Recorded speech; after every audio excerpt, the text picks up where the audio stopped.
Hello बच्चों, ये प्रश्न को देखते हैं। तो प्रश्न में दे रखा है वैद्युत अपघट्य जल में घोलने पर आयनों में वियोजित हो जाते हैं क्योंकि यहाँ पे चार विकल्प दे रखा है। पहला में दे रखा है वे अस्थायी होते हैं, दूसरा दे रखा है जल इनको घोल देता है, और अगर हम देखें तीसरा में दे रखा है प्रतिकर्षण बल बढ़ता है, और चौथा दे रखा है वैद्युत अस्थायिक आकर्षण बल जल द्वारा तोड़ दिया जाता है। आइए मुख्य अवधारणा की चर्चा करते हैं। मुख्य अवधारणा, तो प्रश्न में क्या दे रखा है वैद्युत अपघट्य जल में घोलने पर आयनों में वियोजित हो जाते हैं क्योंकि।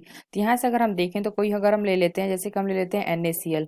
तो यहाँ पे अगर हम देखें तो NaCl पे हमारा क्या होता है, ये हमारा आयनों में हो जाता है क्या, Na पे प्लस हो जाता है, और प्लस अगर हम देखें तो ये होता है Cl पे माइनस। तो यहाँ पे अगर हम देखें जो हमारा प्लस है और जो हमारा माइनस है, इनके बीच में अगर हम देखें तो ये हमारा क्या लगता है, विद्युत स्थैतिक आकर्षण। तो यहाँ पे ऋणायन और धनायन हमारे आपस में जुड़े होते हैं। तो जैसे अगर हम देखें जो हमारा NaCl है, NaCl, तो जैसे ही इसमें हम क्या डालते हैं, जल डालते हैं, यानी कि H2O, यानी कि वैद्युत अपघट्य में अगर हम जल घोलते हैं, यानी कि इसमें हम जल डालेंगे, तो ये हमारा क्या हो जाएगा, ये Na पे प्लस और प्लस Cl में माइनस में टूट जाता है। तो जो हमारा H2O होता है, ये हमारा क्या होता है, ध्रुवीय। तो इसमें अगर हम देखें जो हमारा H2O होता है, यहाँ से अगर हम देखें तो हमारा O हो गया, और यहाँ पे अगर हम देखें तो H और H। तो यहाँ से अगर हम देखें तो आंशिक हमारा धनायन होता है, और ये हमारा क्या होता है, जो ऑक्सीजन होता है ये हमारा आंशिक ऋणायन होता है, और ये जो हमारा हाइड्रोजन है आंशिक धनायन होता है। तो जैसे कि अगर हम देखें तो जल में हम जैसे NaCl को मिलाते हैं, जैसे अगर हम जल देखें तो ये हमारा क्या था, H2O, यानी कि ऑक्सीजन हाइड्रोजन हाइड्रोजन, और यहाँ पे अगर हम देखें तो ऑक्सीजन हाइड्रोजन हाइड्रोजन। तो यहाँ पे अगर हम देखें तो हम NaCl को मिलाएंगे, तो यहाँ पे अगर हम देखें तो ऑक्सीजन पे हमारा क्या होता है, आंशिक ऋणायन होता है,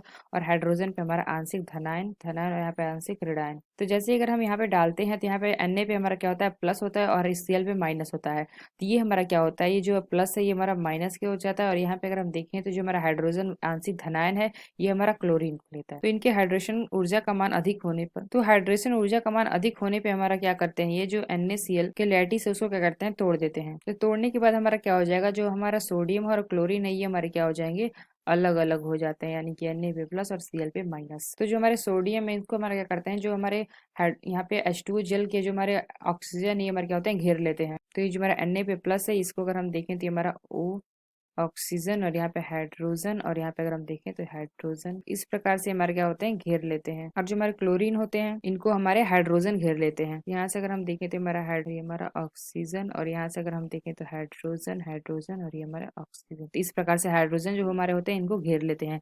तो हाइड्रोजन पे हमारा धनावेश होता है। तो ये हमारे क्या करेंगे, जो हमारा सोडियम आयन है Na पे प्लस और Cl पे माइनस, इन दोनों को जोड़ने से हमारे क्या होते हैं, रोक देते हैं। तो इनके बीच में हमारे इतने सारे अणु आ गए, इनके बीच के जो आकर्षण को तोड़ करके इनका जुड़ना मुश्किल हो जाता है। इस आधार पे हम क्या कह सकते हैं, विद्युत अपघट्य विद्युत स्थैतिकी आकर्षण बलों के टूटने के कारण जल में वियोजित आयनों में वियोजित हो जाते हैं। तो यहाँ पर अगर हम देखें तो प्रश्न में हमें क्या दे रखा है, प्रश्न में हमें दे रखा था विद्युत अपघट्य जल में घोलने पर आयनों में वियोजित हो जाता है क्योंकि। यहाँ से अगर हम देखें तो जो हमारा डी विकल्प दे रखा है, वैद्युत अस्थायी आकर्षण बल द्वारा तोड़ दिया जाता है, जो कि यहाँ पे हमने देखा कि विद्युत अपघट्य विद्युत अस्थायी आकर्षण बलों के टूटने के कारण जल में वियोजित आयनों में वियोजित हो जाता है। यानी हम कह सकते हैं जो हमारा डी विकल्प है यह विकल्प हमारा सही होगा। तो आशा करते हैं आपको समझ में आया होगा। धन्यवाद।